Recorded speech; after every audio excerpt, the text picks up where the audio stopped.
Hi, Steve Gordon here, your friendly neighborhood Northridge carpet repair expert. And if you've been searching the internet in hopes of finding a solution to a carpet problem, you've come to the right place. I've made this recording to answer all of your most frequently asked questions all about carpet repair. Now, if I miss anything and you have additional questions, feel free to call me here and I'd be happy to give you all the information you'd like over the phone. And what else can I say? I'd just be thrilled to be invited out to your place to fix your carpet. That's what I do. I'm clearly not an actor. You can see that by now. So give me a call. I'll be happy to talk to you and help you any way I can. And until I do hear from you, enjoy the recording. Here you go. Hi, Steve Gordon here, your friendly neighborhood carpet repair guy. And I promise you one thing, and that is I'm absolutely not an actor. So if you're looking for an actor to talk about carpet repair, you've come to the wrong place. But if you want to know about carpet repair, whether it be carpet stretching, patching, Berber carpet repair, commercial carpet repair, transitions between your carpet and a floor, maybe your stairs need repaired, a seam could need repaired, or a few other things, well, in that case, you have come to the right place because I'm going to talk to you about that. And I'm going to try to answer as many of your most frequently asked questions as possible. And before I get to that, I am going to talk to you a little bit about our guarantee, how to get an estimate, the bid, and a couple other details. So, I hope you enjoy my recording, and please be patient with me because I don't have a script. I've got a dozen notes here to go off of, and it's just going to be right off the top of my head. And I'll try to really just answer all the questions I can ahead of time so that you have a little bit of education when you call us, and I certainly hope you do. So first, I'd like to talk about the guarantee. When you call us, you're going to get a 100% unlimited unconditional lifetime labor guarantee. And what I mean by that is that either you or your carpet or both are going to be completely, absolutely, and thoroughly worn out before you ever have to pay to have that carpet fixed again. So again, 100% unlimited unconditional lifetime labor guarantee, that's forever. How you get your estimate in the first place is after you watch this recording, give us a call here at the office, and we're going to give you something like a phone guesstimate. We'll give you an idea of what you might expect to pay. We might tell you something like between $150 and $300, or we might say between $200 and $400, or something like that. We're not going to know exactly, or even not even all that close, how much it's going to cost to have us fix your carpet for you. So if you feel like we're in the right sort of price range, then we're going to schedule an appointment to come on out and actually give you an absolutely free, no obligation bid. At that point, if you feel the bid is fair, and I'm sure you will because it's our business model to give you a fair price so that we could do the job right then and there all in one trip. We would really love to just do it in one trip. Now, I understand that sometimes you need to get a bid on one trip and then come back at a different time, have us come back at a different time to actually do the work. But by and large, it's normally best to just get it all done all in one trip, and that's how we'll give you the best price as well. After all, driving out to your place once is going to be less expensive for both of us than it would be to drive out to your place 2 or more times. Now, another thing about the absolutely free, no obligation bid is at that point, we're going to actually have an opportunity to see the work. We're going to see exactly what needs to be done because you see, when you call us on the phone, even though you think you've explained the situation thoroughly, it's very likely that either myself or one of my assistants here that helps me answer the phone won't really understand exactly what we're dealing with until we actually see it. And so that's why we really do want to come out and give you a bid in person. And by the way, if you don't like the bid, if you don't think it's fair, we're going to walk away absolutely empty-handed, and that makes us sad. So sad, because we want to be out there, we want to fix your problem and put a check in our pocket and go off to the next one. After all, this is what we do for a living. This is how we feed our families. Speaking about money, please don't pay cash. We would really prefer that you pay with a check made out to Creative Carpet Repair, or use a credit card. You can call in the office with a credit card. So cash it's against the agreement I made with all my contractors. Now, if you work with me directly, if I'm the actual contractor that shows up to your house and you want to pay me cash, I'm happy to take it. But for any other contractor throughout my entire company, please don't pay cash. Now, I want to talk a little bit about the carpet repairs. I've got a little bit of housekeeping out of the way. Let's talk about carpet stretching. Most people wonder why their carpet is all rippled up. So if you look out at your carpet and you see more waves than the ocean, or it's more rippled up than you can believe, and there's peaks and valleys in your carpet and you're getting seasick just looking at it, or if it's a trip hazard, there's a real good chance that your carpet was never stretched in tight enough to begin with.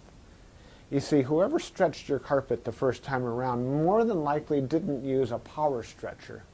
Now what a power stretcher is a pole that it butts up against one wall on one side of the room, and this pole runs all the way across the room to a head that's on the other side. And when we push down on this handle, the carpet gets stretched, and it gets stretched so tight that we have no doubt at all that we're going to be able to live up to that unlimited, unconditional lifetime waiver guarantee. That carpet will never ripple up again. You have my absolute word of honor on that. And if I'm wrong, we'll do it again for no charge at all. When we stretch carpet in a room, it's always best to have the room completely empty. We can empty the furniture out of the room for you if that's what you need, but more often than not, the customer will want to get as much as possible out of the way. Now, don't strain yourself. Don't go moving a giant king-size bed or a dresser that weighs, more than 10 elephants. That's not cool. We have special tools. We have these sliders that we can put underneath the legs of the furniture. So even if your dresser weighs a couple hundred pounds and is harder than heck to move, we get those sliders underneath there, and we can move that stuff around if that's what we need to do. So don't strain yourself moving the furniture. Also, if you have a king-size bed and it's just completely unreasonable for whatever reason to move that bed, quite often we could stretch the carpet in that room without moving the bed. It's a lot more work. Those poles that I spoke about, they go actually underneath the bed, so we stretch the carpet right underneath the bed to the other wall. And it's a lot harder. It takes us a lot more time and effort, but it can be done. So that's a little bit about carpet stretching. We use a power stretcher. We don't just kick it in with our little Susie Homemaker little knee kicker, and it leaves a little bit of extra carpet at the end. We cut off that excess, and you'll see how much carpet we cut off when we're done. We throw it in a bag, and we tuck in the carpet along the edge, and boy, life is good. It looks so much better. One thing that you might be aware of when we finish, though, is if you have large ripples, the carpet could be soiled along the top ridge of those ripples more than at the valleys, and that makes sense. Where you're walking, that's where it's going to get more dirt. So after you stretch the carpet, is a real good time to have the carpet cleaned. Also, the carpet's out of the room, and the furniture is out of the room, and it's just a great time to clean the carpet. It looks a lot better at that point. Mind you, like I said, this is unscripted, so I'm just going to talk to you about carpet repair. Now let's talk about Berber carpet repair for a minute. Berber carpet repair has rows. Well, Berber carpet has rows. And actually the word Berber carpet, or the name Berber, it isn't exactly accurate. Berber carpet actually comes from a place out in the Middle East, country or countryside, where the area is called Berber. The Berber people or something like that. Anyhow, it's a very expensive rug, Berber rug. That's the actual meaning of the word Berber rug. The Berber carpets that we find today are very similar. There's loops and there's rows, and if you pull on one of those loops, or rows becomes unglued somehow, it can make a run, what we call a Berber run. So when you pull on that thread, it's like it's unzipping right in front of you. It's like, oh my gosh, what has happened? I've got this zipper run going all the way across the room. Now your higher end Berber carpet, that doesn't likely happen. It almost never does. But the lower end, middle of the road and lower end Berber carpet runs all the time. So when we fix a Berber carpet, what we're going to want to do is take out the bad area and patch a new piece in there. Sometimes we could actually weave a little bit of some new loops right into the place where that carpet has come unfurled. But more than likely we're going to want to put in a Berber patch in that area. One reason that Berber comes apart at the seams is because the carpet was never sealed at the seams well enough to begin with. Your carpet installer that originally installed that carpet was supposed to use a latex sealer or even a glue gun or something to seal the edges of the carpet. Now, if they don't seal the edges of the carpet, that's one reason that Berber carpet is going to unfurl like crazy. So when we put in a patch or fix a Berber carpet, that area gets sealed.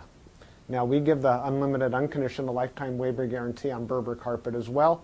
But mind you, just because, let's say you have a 12-foot seam and we fix 3 feet of it, that's the part that we guarantee. The rest of the seam we're not going to touch. And you may have a problem with that in the future. And that's certainly not our business to cover something we've never actually worked on before. Now, after Berber carpet patching, I'll just talk about carpet patching in general. And this includes the Berber. When you call us to have your carpet patched, the first thing that we're going to ask you is if you have any extra carpet to do the patch with. If the answer is yes, well, we're golden. We're ready to do the job. If you say no, you don't have any extra carpet to do the patch with, we'll ask, well, can we take the carpet from a closet or maybe even from underneath a piece of furniture? Because what we can do is we can take a piece of carpet from a closet and patch it right into your damaged area. And it usually works out really well. Most people would rather have a piece of carpet missing out of their closet than have a terrible, nasty area in the middle of their room where they'll see it all the time. After all, inside the closet, you usually have that covered up with shoes and old photographs and baseball bats and everything you've ever collected in your life. More about carpet patching is if you don't have the carpet to do the patch, there's really nothing I can do to help you. So you're going to need to find that carpet to do the patch with before you bother having us come out there, because if we don't have the carpet to do the patch, we're stuck. Our hands are really tied. There's nothing we can do. Now, you're probably wondering how the patch is going to look when we're finished. It's real hard to say, especially in a recording like this. So just between you and me and a million of our closest friends here watching this recording through time, that patch is likely to be visible. You see, if you take a piece of carpet that's never been walked on, it's never been soiled, it's never seen the light from the window coming in so it hasn't faded out, and you take that brand new looking type of carpet or piece of carpet and patch it in to an area that has been worn, it has been soiled, it has been faded out by the sunlight, well, certainly you're going to see the difference between the new carpet and the older carpet because it's patched right in the middle there. Certainly it's going to look a lot better than the situation you probably have right now, but patches are visible. Another reason a patch might be visible would be because, well, thick carpet, thick nap or plush carpet hides the seams quite well. Short nap carpet, like a Berber carpet, for example, or any of the commercial type carpets, they're very short nap. They show the seams far more. Another thing is that the rows have something to do with it. When we cut a carpet in the same direction as the row of the carpet, well, those seams are by and large less visible than the seams that we cut that cross the rows. When we cross the row, well, it's unavoidable to do that if that's what we have to do to make a patch. And those seams stand out a little bit more than the ones that go along with the rows. So carpet patching, that's what we specialize in. We could absolutely do that for you. Have the carpet available for us, and we also back up our patches forever, just like everything else, just forever and ever and ever. That patch will never come up. After patching, well, we could talk a little bit about pet damage also when we talk about patching. If you have an animal, a dog or a cat, or I've even seen it's been a bunny or a few other animals that have actually gotten locked behind a closed door. What'll happen is they'll get that separation anxiety and they'll try to dig their way out and they'll just rip the heck out of the carpet. That's one of the main reasons we'll do carpet patching. If that's the case, well, certainly it's just like any other patch. You supply the carpet, we'll put it in. However, if that animal didn't tear up the carpet, if they actually urinated on the carpet, there's a whole other thing we can do about that, and I'm going to need your help for that. What we'll do is we're going to ask you to go to the pet store or go online and buy twice as much of a product as you think you're going to need, maybe 4 times as much, to actually kill the odor. Now, the product I'm talking about is actually an enzyme, and what we'll do is we'll pull back the carpet, we'll remove the padding, clean the floor, and you'll pour this enzyme onto the floors underneath it all. And that enzyme will eat up all the proteins that contribute to the smell of the urine in your carpet. Then we'll put in new padding, and you'll pour that enzyme cleaner all over the backing of the carpet as well at that time. I'll reinstall the carpet, and then one more time we'll use that cleaner, and we'll just soak that area of the carpet with that enzyme one more time. And that's likely to kill the scent altogether. That smell should be completely gone. If not, it's probably because your animal found another place that you don't even know about, and I'm sorry about that. There's nothing we could do about your animal.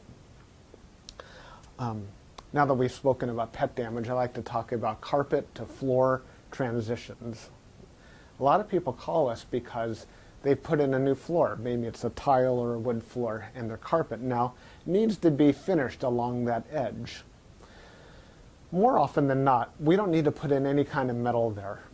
There's a lot of different types of situations where you do want a metal. If you have an apartment building and you want the carpet to last a long time between the carpet and, say, for example, a linoleum floor, we could put some metal there. There are flat metals. They're the type of metals that they're called, I've called them beat-down metals before. I'm not sure exactly what they're called. Beat-down metals, they're golden, they're silver, and the carpet goes right in there and it gets hammered down. Gives a nice clean edge, and it protects the edge of the carpet for a very long time. But if you're like most homeowners, that's not why you're calling us for a transition. You're calling for the transition because you just put in a nice marble or travertine floor, or maybe a wood floor.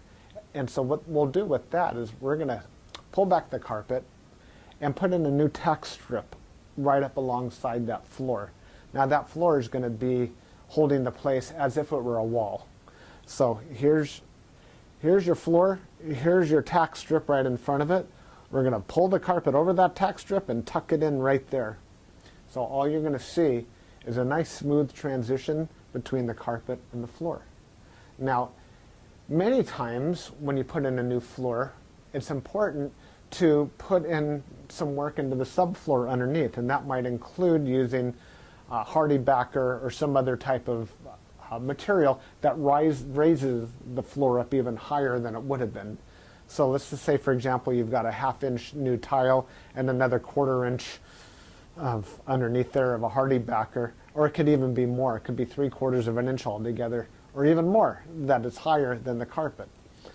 That's extreme. It's usually not that high, but let's just say it is. If we just bring the carpet up and end it right there, well, you're going to stub your toe against that thing. You're going to be cursing to holy high heaven every time you do that. It's just not fun at all. Trust me, it's not. You'll understand if you ever do that. What we're going to want to do in that case is one of 2 different solutions. We're going to do 1 of 2 solutions. One is we could pull back the carpet quite far and use a product like a Fix-All, which is a very fine cement type product. And we're going to feather in a nice ramped area, so we raise the level of the floor slowly up to meet it. What's great about that is the floor and the carpet will be at the same level, then you won't stub your toe. What's not so great about that is when you're walking up that little ramped area, well, you feel like you're walking uphill. There's really no way around that I know of outside of pulling out all your carpet and floating a whole new layer of concrete, self-leveling concrete on the entire concrete floor and underneath. That's a lot of work. It's possible that would be the perfect way to do it if I were working on a $10 million home in Beverly Hills, that's probably what I would be doing. I would be raising the entire floor to be level with, so the carpet could be level with the floor. But here in the real world, what we'll normally do is rise it up with some Fix-All, or we could do it even easier. We could use shingles, cedar shingles. Cedar shingles are about that long, and that makes a nice little ramp up, and it normally works just beautifully. It's quick, it's easy, we can get it all done in one trip. So we're going to raise the level of the carpet right up to the level of the floor, and you're just going to be happy as can be about that. Some transitions are round, curved. Other transitions could be squared. There's 100 types of transitions out there. And if you look on the internet under carpet to floor transitions, you're going to see a lot of examples. Perhaps even on my website, you can see some other examples. And so when you call us, you can explain what you're dealing with, and that would help us with the program here. Stairs. So, do you have a problem with the carpet on your stairs? I did a job like this just today, where the cat had actually torn away the corners of almost every stair all the way up the stairway. The lady was not happy about this. My solution to this was that, well, first of all, I asked her, do you have any extra carpet? And the answer was yes. You can take the carpet out of a closet. And I told her, well, you're going to have carpet missing out of a closet. And she said, well, that's fine. You can put this carpet in the closet. So she had something that didn't match at all. And she didn't mind because, well, she just didn't care that the carpet in the closet didn't match halfway through. So I took the carpet out of the closet, and the first thing I did is I completely replaced the first two stairs, because after all, the first stair or two wears out faster than everything else anyhow, and those first two stairs were pretty trashed. Instead of just fixing the little corners, just replace the entire stair if you can. It'll make a world of difference to have something new there. With all the rest of the stairs, I just did these little bitty patches all the way up one side and all the way down the other, and it was just beautiful. I think it gave her probably another 10 years of life to her carpet to fix those stairs. Another thing you could do with stairs, what some of my customers have done, and I love this idea, is replace the entire stairway by, well, let me back up a little bit. Let's just say you have a 3 or 4 bedroom house, and it's the same carpet throughout the entire house, and your stairway is pretty much in the middle of it all. And if you replace the carpet on your stairs, well, it's going to be a slightly different color than the rest of your carpet, and that's going to look low class, and we don't like that, do we? No, we don't. What I would suggest in that case is that we take the smallest room in the house, maybe a small bedroom or nursery, and pull the carpet out completely from the smallest room in the house and buy new carpet for that room. Then we have maybe a 12 by 12 piece of carpet, and we can replace the entire stairway with that carpet. That way it matches the entire rest of the house except for that one room. That'll easily save you $4,000, $5,000, $6,000, $7,000 right there. And it's a lot less work too. So I like that idea. You get a whole new stairway. A lot of people, you walk in the front door and there's the stairway right there. If the stairs look bad, it's hard to recover from that first impression. So take my word for it. That's a really great way of going. Now stairs. Commercial carpet repair. If you have commercial carpet and that needs to be repaired, it either has ripples and waves or it needs a patch. If it's rippled, it might need to be stretched. We've already talked about carpet stretching. On the other hand, it might have a different issue. It could be your commercial carpet was glued down to concrete to begin with. If that's the case, what we do is we actually take a knife and we just cut right down the middle of those ripples, cut right down those bubbles, and we will re-glue the carpet right underneath there and smush it all down, and believe it or not, those bubbles are going to be completely gone. They might be completely invisible when we're finished. You won't even see where we cut it, because where we cut it is exactly where we put it back together. The carpet will be nice and tacky before we push it back down. It's a great solution. But if the carpet needs to be stretched, well, we have to get the power stretcher out, and we'll fix it up that way. Now, if your carpet in your commercial building, say you have an office, is because, let's just say that you removed a wall between two rooms. If that's the case, you may have a strip of carpet that's missing. It's always a great idea to just get a completely different color. So if you have blue commercial carpet, go get a piece of red or black. Just something completely different, because a patch going all the way down through the middle of the room that's just a little bit off, it looks low class again. But if we put a strip of red down the room, or burgundy or black, people walk in and they go, oh yeah, these people have got some class. They got a decorative idea. So that's just my opinion. Use a completely different color if it's something goes all the way across the room. Now if it's just a patch, a small patch for whatever reason, and you have a little extra carpet, we can always patch it in with whatever you have. Seam repair. Good news and bad news. The good news about seam repair is that we can make your carpet so the seam doesn't keep getting worse. The bad news is that if it looks bad now, it's probably not going to ever look good again, regardless of what we do to it. Seams have to be done properly the first time. You see, when we seam a carpet together before it's installed, we'll use a straight edge and we'll cut down both sides of the carpet, and then we're going to seal the carpet on both edges, and then we're going to seam it together, and it'll be perfect. When it's completely cooled down, then we stretch it in. If we go back and try to open up the seam and cut that carpet off and try to bring it together, the chances of it ever looking better are right around 0. So I'm sorry to tell you that your seam repair, we can make it possibly look a little bit better. We can make it stop getting worse. We can make it not be a trip hazard any longer. But don't have your expectations too high when it comes to seam repair. The last thing I want to talk about is flood damage. Now, if you're watching this right now and you've got a flooded out carpet, you are in a world of hurt, and I'm sorry. The first thing I would do if I were you is probably have about 3 fingers of scotch. And then I would go ahead and get an extractor, like a hot water extractor. You can rent them at the just about any rental yard, and just start extracting all the water. Pull back the carpet, get rid of all the padding that's underneath your carpet. Rent a couple of blowers, or as many blowers as you need, and these things, they kind of look like a snail. As a matter of fact, that's their nickname in the field. We call them a snail. And they're shaped like that, and boy do they ever blow. And you can blow dry the whole underneath of your carpet.